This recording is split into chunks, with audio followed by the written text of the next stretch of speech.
अस्सलाम वालेकुम viewers, I am Mohammad Ibrahim on the platform of dimensional physics. Students, आज हम डिस्कस करेंगे चैप्टर नंबर 16। टॉपिक है जी एसी थ्रू एन इंडक्टर। ठीक है, लास्ट टाइम हमने जो है वो डिस्कस किया था एसी थ्रू इन कैपेसिटर, और उसमें हमने पढ़ा कि जो करंट है वो वोल्टेज को लीड करता है 90 से या π/2 से। और उससे पहले हमने रजिस्टर में देखा कि करंट और वोल्टेज जो हैं वो फेज में रहते हैं। बट आज हम ये डिस्कस करेंगे कि जो इंडक्टर है उसमें वोल्टेज जो है वो लीड करता है करंट को 90 से। तो आइए देखते हैं कि जी कैसे जो है वो लीड करता है। तो स्टूडेंट, सबसे पहले तो आप आ जाएं इंडक्टर की तरफ। An inductor is a solenoid of thick bounded wire. अगर मैं एक थिक वायर को वाउंड कर दूं, ठीक है जी, सोलेनॉइड फॉर्म में, तो वो एक इंडक्टर होता है। और इंडक्टर जो है इसकी करैक्टरिस्टिक है कि इसकी रेजिस्टेंस मिनिमम होगी।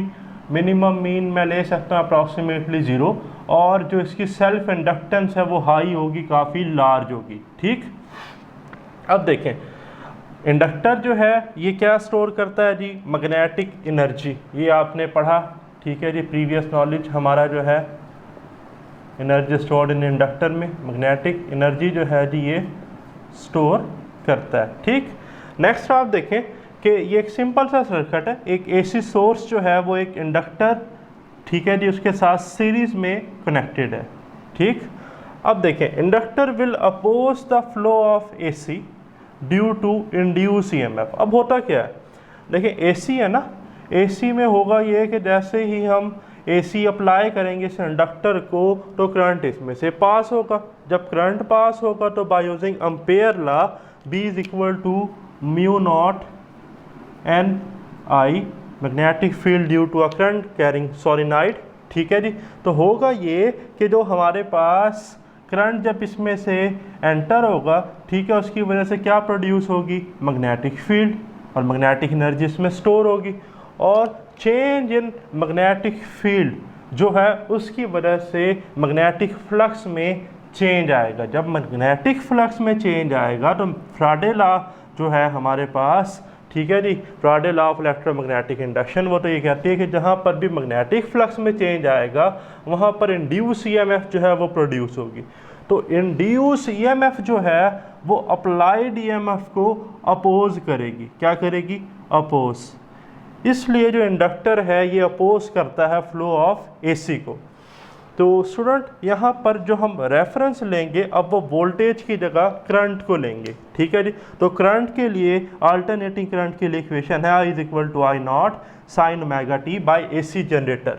ठीक है जी, और ओमेगा टी जो है ये फेज है और ओमेगा है एंगुलर फ्रीक्वेंसी, जिसको लिखा जा सकता है 2πf। ठीक, तो अब आप देखें we know that by using formula of self inductance. ठीक है जी, जो सेल्फ इंडक्टेंस का फार्मूला है L का, उससे हम लिख सकते हैं ना self induce EMF is equal to L delta I over delta T। ठीक है जी, तो ये तो मैंने बताया कि मैग्नीट्यूड वाइज जो है इक्वल एंड अपोजिट है। तो देखें E की जगह मैं लिख सकता हूँ V, और L कांस्टेंट था, L कांस्टेंट EL की जगह आ गया V का मतलब V का डायरेक्ट रिलेशन है डेल I ओवर, ठीक है जी, डेल T, यानी कि rate of change of current with respect to time is directly proportional to the voltage. ठीक, तो अगर मैं करंट का स्लोप लूँ विद रिस्पेक्ट टू टाइम तो मुझे क्या मिल जाएगा, वोल्टेज। ओके, अच्छा, अब आप देखें पुट वैल्यू ऑफ 1 इन 2। ठीक है जी, ये जो इक्वेशन 1 है इसकी वैल्यू पुट कर दीजिए 2 में, तो देखें EL is equal to V is equal to L। अब डेल्टा ओवर डेल्टा टी को कर लिया सेपरेट, और आई की जगह आ गया आई नॉट साइन ओमेगा टी। क्या आ गया जी, आई नॉट साइन ओमेगा टी। आई की वैल्यू जो है वो हमने पुट कर दी। तो देखें V is equal to L, I naught जो है ये सेपरेट आ गया, ठीक है जी, डेल्टा ओवर डेल्टा टी, और ये साइन ओमेगा टी पे अप्लाई होगा। तो सेकंड चैप्टर है, ठीक है जी, मैथ का।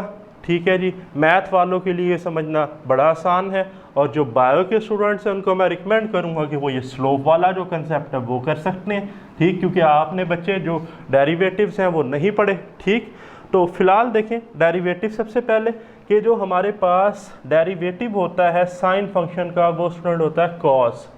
ठीक है। साइन थीटा का डेरिवेटिव होता है कॉस थीटा, और जैसे ही हम इसका डेरिवेटिव अप्लाई करेंगे तो सिंपली आ जाएगा कॉस ओमेगा टी। आगे है हमारे पास बेस या जिसका जो इसका एंगल है, तो एंगल का जब हम डेरिवेटिव लेंगे तो del T over del T तो 1 हो जाएगा, तो साथ ओमेगा जो है ये कांस्टेंट है, ये रह जाएगा, तो ये बाहर आ गया, तो एल आई नॉट, ठीक है जी। और इसका जो डेरिवेटिव लिया तो ये ओमेगा आ गया और कॉस ओमेगा टी। अब मज़े की बात, ये जो एल आई नॉट ओमेगा है ये वी नॉट है। अब आप सोच रहे होंगे भाई ये कैसे वी नॉट है। देखें, एल जो है सेल्फ इंडक्टेंस, इसका यूनिट होता है वोल्ट, ठीक है जी, सेकंड पर एम्पेयर, हेनरी जिसे हम कहते हैं, ठीक। आई नॉट का होता है जी करंट है ना, एम्पेयर, और ओमेगा जो है ये होता है 2 पाई एफ, और फ्रिक्वेंसी तो पर सेकंड में होती है, 2 पाई कांस्टेंट है, उधर लिख लिया पर सेकंड। तो देखें ना, सेकंड पर सेकंड से कैंसिल, पर एम्पेयर एम्पेयर से कैंसिल, तो क्या रह गया पीछे, जस्ट वोल्ट। तो भाई इसलिए ये किसके बराबर है, वोल्टेज के, ठीक है जी। तो और सिंपली ये देखें, इधर कॉस ओमेगा टी था, इधर मैंने क्या लिख लिया, साइन ओमेगा टी प्लस 90। तो भाई हमारे पास ओमेगा टी जो है ये थीटा है, थीटा फेज, ठीक है ना। तो इधर देखें कि साइन 90 प्लस थीटा, ये ट्रिग्नोमेट्री के ठीक है जी मुताबिक ये फार्मूला है, ये किसके बराबर होता है, कॉस थीटा के। देखें ना, सिंपली है, कॉस थीटा को मैंने कैसे लिखा है, साइन, ठीक है, theta plus 90, theta omega T था। तो यहाँ से स्टूडेंट मुझे ये पता चला कि देखें आई जो था करंट का रिलेशन, I is equal to I naught sine omega T या 2 पाई एफ टी। यहाँ पर फेस जो था, ठीक है जी, वो लेट से जब ज़ीरो था, ठीक है ना, यहाँ पर देखें ना, सिंपली मैं इसको ऐसे लिख सकता हूँ ना, I is equal to I naught sine omega T plus 0 degree, ठीक है।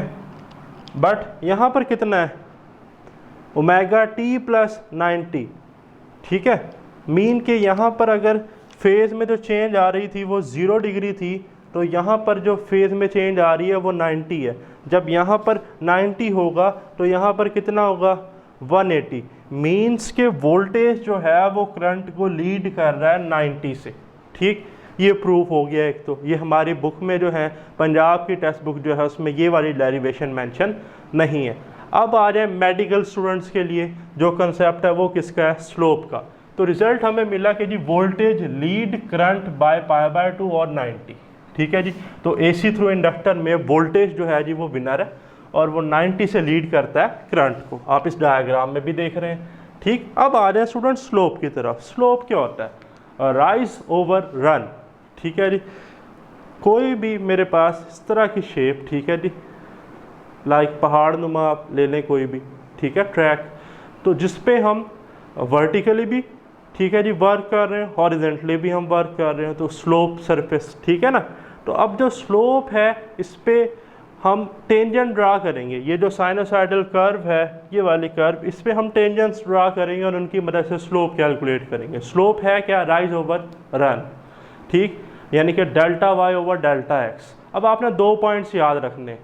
पहला ये कि जो वर्टिकल लाइन होगी उसका स्लोप क्या होगा। देखिए वर्टिकल लाइन है, इसमें हम हॉरिजेंटली तो कोई फासला ही तय नहीं कर रहे, हम कहाँ जा रहे हैं, सिर्फ वर्टिकल पे, अपवर्ड या डाउनवर्ड वर्टिकल मोशन है, ठीक। तो वर्टिकल में तो डेल्टा वाई जो है वो मैक्सिमम है, स्लोप यही था ना, delta Y over delta X तो 0 है, समथिंग ओवर 0 होता है इन्फिनिटी। इसका मतलब वर्टिकल लाइन का स्लोप जो है वो इन्फिनाइट होगा। क्या होगा जी, इन्फिनाइट, ये अपने पास लिख लें, मैक्सिमम होगा, ठीक है। आपसे मैं कहीं भी पूछूंगा जी जो मेरे पास वर्टिकल लाइन है उसका स्लोप क्या होगा, उसका स्लोप होगा मैक्सिमम, ठीक। अब आप आ जाएँ हॉरिजेंटल लाइन पर, ठीक है जी, जो हॉरिजेंटली ही मूव कर रही है, वर्टिकली इसकी कोई मोशन नहीं है। तो हॉरिजेंटल में अब स्लोप का फार्मूला था delta Y over delta X. इसका मतलब कि डेल्टा वाई जो है वो 0 है, डेल्टा एक्स की तो कुछ ना कुछ वैल्यू है, 0 ओवर समथिंग 0 ही होता है, ठीक। तो इट्स मीन कि मिनिमम हमारे पास स्लोप होगा हॉरिजेंटल लाइन के लिए। मिनिमम कितना हो सकता है, 0। तो याद रखिएगा वर्टिकल का स्लोप मैक्सिमम और हॉरिजेंटल का स्लोप क्या होगा जी, 0। देखें इधर देखें, ये वो स्लोप का फार्मूला मेंशन है, ठीक। और ये वो मेरे पास साइनोसाइडल कर्व है, ये वाई एक्सिस आ गया, ये हमारा x axis rectangular coordinate system में। यहाँ पर इस कर्व के मैंने टेंजेंट ड्रा किया है तो ये वर्टिकल आ रहा है, तो वर्टिकल का स्लोप मैक्सिमम। यहाँ पे मैंने ये टेंजेंट ड्रा किया रेड से, तो ये हॉरिजेंटल आ रहा है और हॉरिजेंटल का स्लोप मिनिमम। ओके, अब आ जाए इस पॉइंट पर। हमने यहाँ से डिस्कस किया ना कि वोल्टेज जो है वो उसका डायरेक्ट रिलेशन था डेल्टा आई ओवर डेल्टा टी के साथ, सेम इक्वेशन। अब डेल्टा आई हमारा y है और डेल्टा टी हमारा x है, ठीक है जी। तो ये वो हमारे पास साइनोसाइडल वेव फॉर्म आ गई करंट की। ओके, अब स्लोप कैलकुलेट करने के लिए मुझे इस पर टेंजेंट ड्रा करने पड़ेंगे। तो इसका टेंजेंट देखें ना, जानते हैं ना, किसी भी सर्कल के किसी भी कर्व पॉइंट पे टच करते हुए गुजर जाना, जो लाइन पास करती है उसे टेंजेंट कहते हैं। तो यहाँ पर ये आप देख रहे हैं ब्लैक टेंजेंट वर्टिकल है, ठीक है। कौन सा टेंजेंट है इधर? वर्टिकल। इधर कौन सा है? हॉरिजेंटल। फिर इधर वर्टिकल, फिर हॉरिजेंटल, फिर वर्टिकल। अब वर्टिकल का क्या था? स्लोप मैक्सिमम, हॉरिजेंटल का मिनिमम। तो देखें वर्टिकल का स्लोप क्या? मैक्सिमम। तो जब मैं वोल्टेज ड्रा करूंगा तो ये मैंने मैक्सिमम पे डॉट लगा दिया है, ठीक है।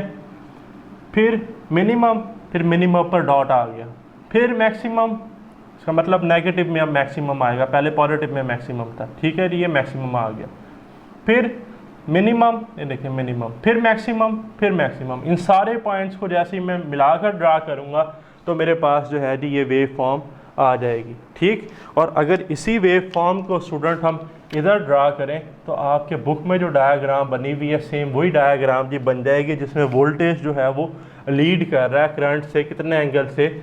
90 से, ठीक। तो ये देखें जी ये बाद ये पॉइंट आ गया, ठीक है। ये डायग्राम जो है आपके बुक में मेंशन है, ठीक। नेक्स्ट है स्टूडेंट मेरे पास एक term inductive reactance. The opposition offered by inductor to flow of AC is called inductive reactance. तो जैसा कि हमने पढ़ा कि जो हमारे पास रजिस्टर था उसमें जो ओपोजिशन थी वो रेजिस्टेंस थी, ठीक। और जो हमारे पास कैपेसिटर था उसमें जो ओपोजिशन थी वो तो कैपेसिटिव रिएक्टेंस थी।